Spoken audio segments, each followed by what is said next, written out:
अगर आप 10वें गुरु गुरु गोविंद सिंह जी की उच्चारी वाणी जाप साहब पढ़ते हैं तो ये इंटरेस्टिंग फैक्ट्स जरूर जानिए। जाप साहब सिर्फ अपने आध्यात्मिक अर्थ की वजह से ही खास नहीं है, बल्कि इसकी रचना शाही भी बहुत अद्भुत है। इस वाणी में महाराज जी ने संस्कृत समेत कई भाषाओं के शब्दों का प्रयोग किया है और इसके हर हिस्से को अलग अलग छंद में रचना की गई है। छंद का मतलब होता है कविता की रिदम या लय।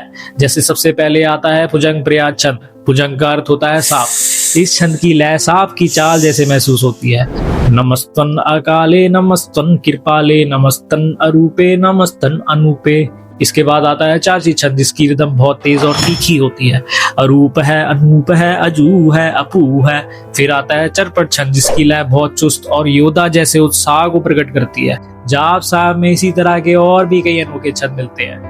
जब आप इस वाणी को इस नजरिए से पढ़ेंगे तो सिर्फ इसका अर्थ ही नहीं, बल्कि इसकी रचना की कला भी आपको हैरान कर देगी।